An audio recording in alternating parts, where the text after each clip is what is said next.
Hello everybody, Persistent Pensioner here. Just gonna say hello and sort of goodbye for the next couple of weeks because, cross fingers, my daughter is having her cesarean this Friday and I will be required to look after my disabled grandchild who's her eldest daughter, and I will be doing grandma stuff with new baby, hopefully. So obviously I just wanted to, because of all that's going on at the moment, I just wanted to do one last post before I sort of disappear for a couple of weeks. So I haven't gone, I'm coming back. I'm just going to be a bit clucky for the next couple of weeks. Please God that everything goes right. But I just wanted to obviously comment, because we are now starting to launch the preparation for hopefully what will be one of the biggest rallies, and please God, let it be one of the biggest rallies. And it needs to have, you know, women, husbands, children, it needs to have everybody there. But I just want to give you some background here that perhaps not a lot of you have actually found, because Kay shared it, and it's a lady called Chris Williams from Grey Swans has put this evidence up on a post, and I really do think it needs reading, because they're selling us this absolute rubbish, nearly swore then, this absolute rubbish about, you know, the pension ages are going up because of life expectancies are increasing. Well, let me just read you some of the evidence that Chris Williams has put in a post that Kay's shared, because it could get lost, you know, in all the other posts, and it's really important, this one. So some of the evidence she cited was PricewaterhouseCoopers, which are their professional services network.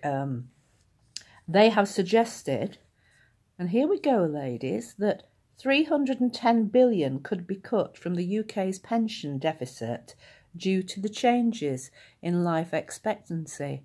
310 billion could be cut from the deficit. Now, you need to start asking, what does that mean to you? Because they've cited this 181 billion that they possibly couldn't afford if they had to pay us all back. And I don't think for a minute that that's the right figure. I think that's a totally inflated figure to scaremonger people by the Tories. But that's just my private opinion. But I'd love to see the maths anyway. Someday, maybe, we might see some truth. Also, Legal and General, and that was 2017. So Legal and General in 2018, in their annual profits report, their profits rose by 10%. And the major reason that they cited for their profits raising was that the people are now expected to die earlier than previously thought. And that's why they're getting an increase, because people aren't taking up the pensions. They're actually dying earlier, and they're making a profit out of it. Of course they are. Professor Andrew Cairns, who is director of the Institute of Actuaries, he's been looking into mortality rates, particularly in middle-aged women, particularly the ones in the 50s and 60s. And he says that mortality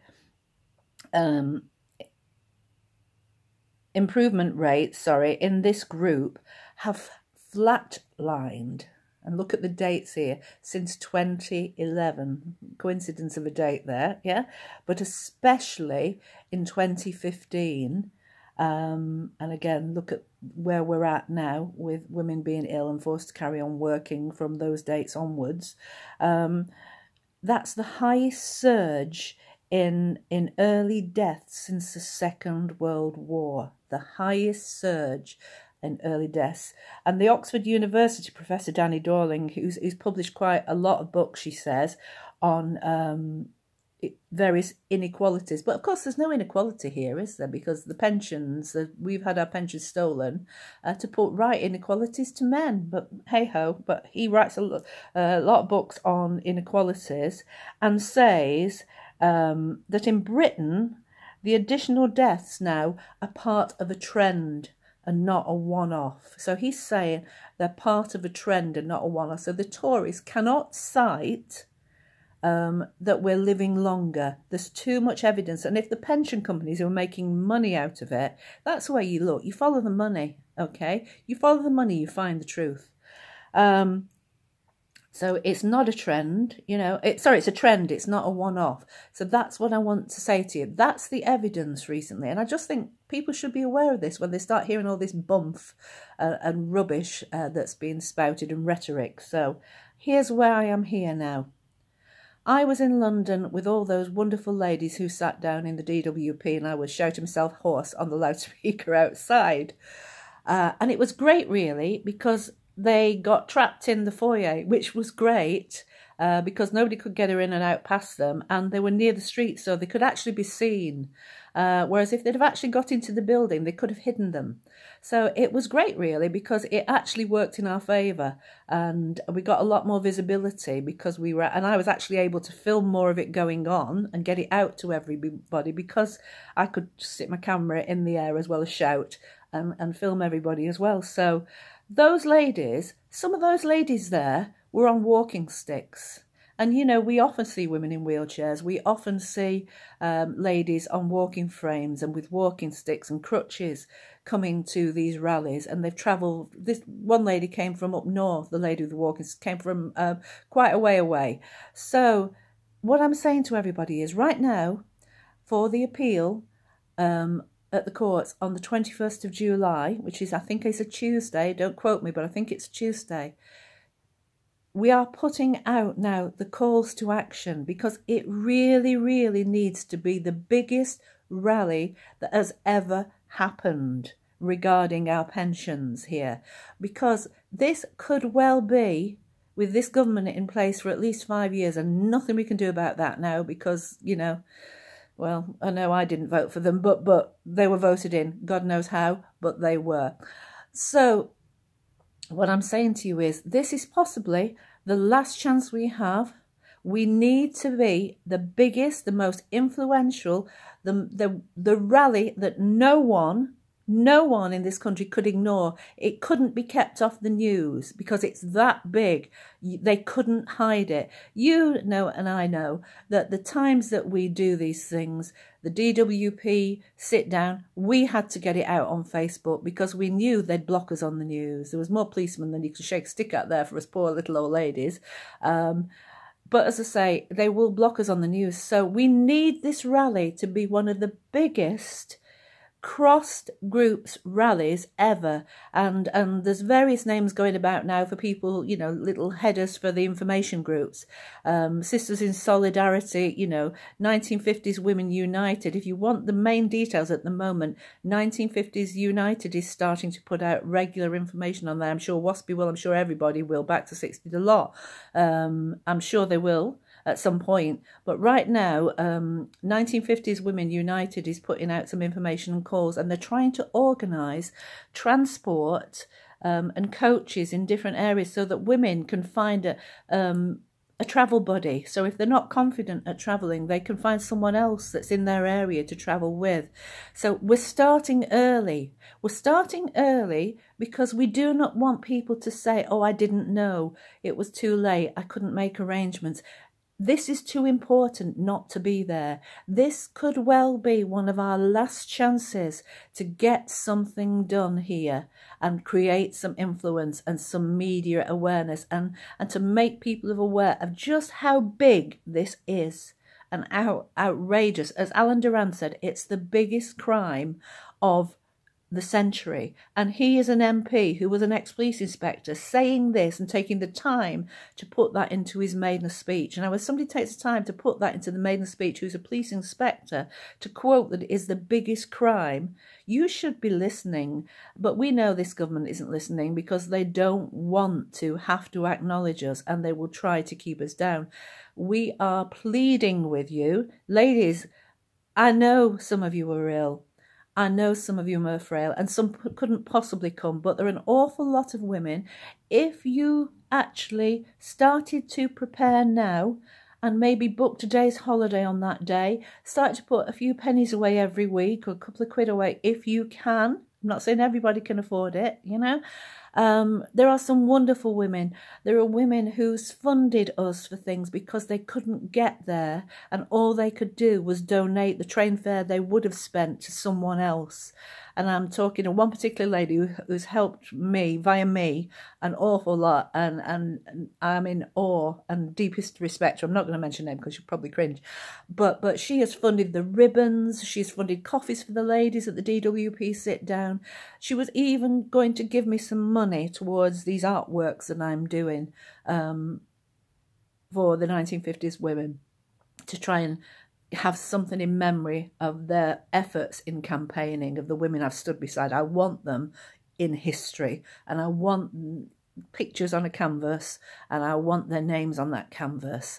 And you've seen my post about it, so I don't need to go into that. But right now, we need to make this the biggest rally. We need every woman to go above and beyond what it takes to get herself and as many of her friends as she can there, because this is the only chance we are going to have to create some noise, and it needs to be big, because if we don't make it big, we may as well not bother, because they'll just bat us off. It's got to be so big that we did, like they did on the budget day, we fill Parliament Square, we stop the traffic. It's so big that we don't have to sit down in the road.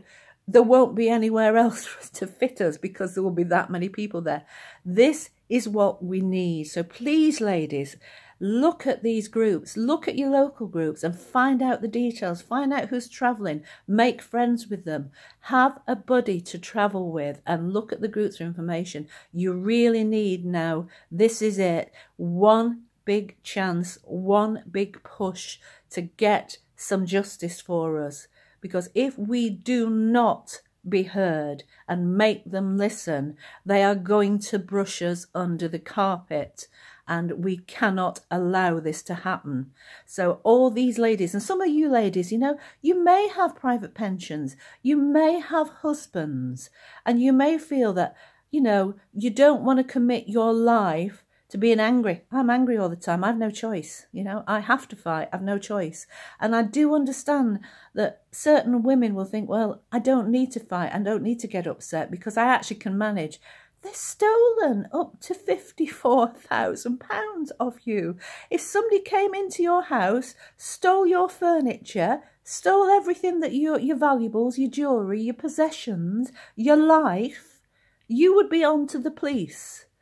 And all I'm asking for anyone who has the wherewithal to have a good life is to actually look at the women now who are starving and who are committing suicide because they cannot face going on with this poverty that they are being forced to live with. They haven't got husbands. They haven't got work. They can't get jobs. They can't work because they're too ill. They're being forced into the benefit system.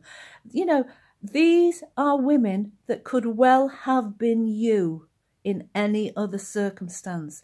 And what I would like to happen just on this one day, if no other time, just on this one day, is that you recognise that these are your sisters. And, you know, in suffragette times, these women were ignored. They were beaten, they were starved, they were disowned by their husbands, they had their children taken from them, and they were force-fed in jail. You know, what is taking a day out of your life in comparison to that? Because if those women hadn't done that, we wouldn't be sitting, you know, some of us in comfortable lives right now. We'd have been subjected to the terrible inequalities that were present in those days, that those women fought for. We are in a massive fight again now for justice for women as they get older and more vulnerable, and they have been seen as a target. We have got to stop this happening. 21st of July, look at 1950s Women United, look at Back to 60, look at WASPy groups, look at We Paid In, You Paid Out, look at any of your local pension injustice groups. There will be information filtering through. And please, ladies, make this a memorable, the biggest rally that this country has ever seen about women and pensions in general. Because if we do not, our children are next. And that is a promise. And I'm going to stop ranting because I just want to say this now. You're 5 months now. There is absolutely no reason that so many women could not actually prepare in 5 months. You can do this, and you can. And I have to say, those women that came along for the first time to be naughty on the other week at the DWP, you know, they were proud of themselves. They were so proud of themselves after they'd done it because they stood up and they didn't take the bullshit and the treatment that this government is dishing us out to us. You must rise up and not take this. It is deliberate, calculated victimization of a vulnerable group of women. You have got to rise up on the 21st of July. And here endeth my rant. Thank you.